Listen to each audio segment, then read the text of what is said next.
BNP কি পারবে পরপর 4-5 বার দুর্নীতিতে চ্যাম্পিয়ন হওয়ার পরে নতুন বাংলাদেশ, আমাদের যে স্বপ্ন গড়ার, সেই বাংলাদেশ আমাদেরকে ফিরিয়ে দিতে?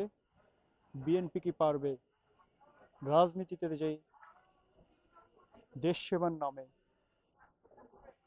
অরাজনৈতিক প্রতিষ্ঠানগুলিকে নিয়ে এসে দেশ সেবার জন্য সুযোগ করে দেওয়া, কোটি কোটি টাকা কামিয়ে নেওয়ার যে প্রবণতা, সেখান থেকে বেরিয়ে এসে যারা সত্যিকারের গত 15 থেকে 20 বছর রাজনীতি এবং দেশের জন্য সংগ্রাম করেছে, জেল খেটেছে, এখনো জিয়াউর রহমানের আদর্শে যারা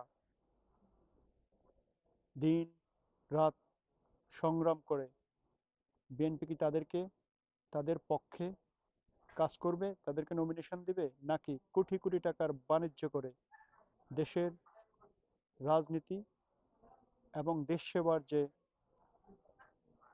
চাবিকাঠি, সেটা ব্যবসায়ীদের হাতে তুলে দেবে? বিএনপি কি পারবে বাংলাদেশ থেকে একটি সুষ্ঠু সুন্দর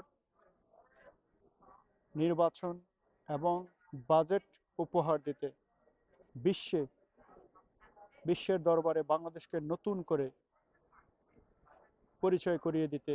সেই সমর্থন এবং সেই ক্ষমতা কি বিএনপির আছে কিনা, পারবে কিনা? এই প্রশ্নগুলি আমার মতো যদি আপনারা হয়ে থাকে, শেয়ার করুন, বিএনপির মধ্যে ছড়িয়ে দিন। আমরা জানতে চাই